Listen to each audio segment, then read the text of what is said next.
My name is Fabiola Camuti. I am Professor of Critical Creative Pedagogies at HKU, University of the Arts, Utrecht. In my research, I investigate inclusive pedagogies, inclusive arts education. I look at systems of hierarchies and of power that regulates the educational system as it is. And I also look at how can we work with students with alternative forms of knowledges, like, for example, embodied knowledges, experiential knowledges. And that's why this book, The Trained Experience, Theater Pedagogies, Meditation Practices, and the Actor System of Knowledge, it's an example of the kind of research that I am conducting. This book is very relevant for me because it started from my own personal investigation, my own personal fascination with my artistic practice, my dramaturgy practice, and my acting and directing practice, and the interest I always had for spiritual and meditative practices. And I was interested to look at how my own meditative practice could influence my artistic practice and the other way around.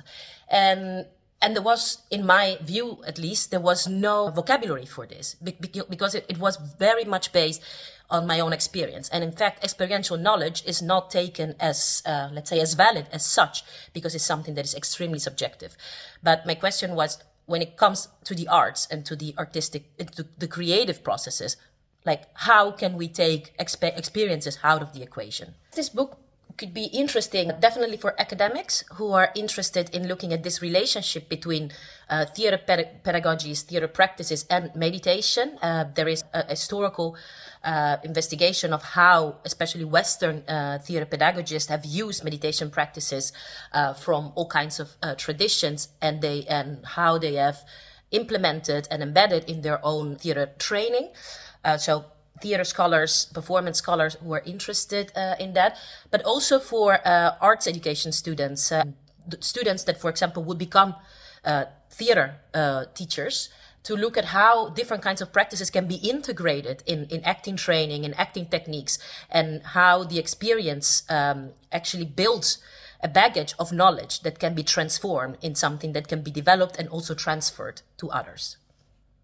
My favorite part of the book is definitely chapter 5. It's the practice-based artistic research part, in which I had the honor, the privilege, but also the extreme joy and fun to work with students. So research, especially when it's theoretical research, historical research, can feel really lonely sometimes. And part of this book and the coming to this book has been also a lonely process. But that part, the existing of that part, also made me realize how important it is to actually research together. And I had the privilege to work with students to develop and test a combination of training coming from, let's say, the more traditional Western frameworks of acting training, and other forms of training that are more related to meditative and spiritual practices, and develop a combined form of training and testing it out and trying it out with students. And I also had the privilege to read and incorporate also the students' field notes that have added a lot to my own personal research. I hope this book can contribute to the discourse in which we're in also right now, in which we try also to disrupt these hierarchies within systems of knowledge. And it can bring about a different way to talk about experiential knowledge, artistic experiences, as a way to not only produce, but also to disseminate knowledge, despite the fact that this is a book, so it is quite a traditional form of dissemination. I think there is the possibility to keep on disseminating this differently. And I'm actually interested to see how this can be done in a different and alternative form. So this is just a start. So I'm really curious to see where this will lead.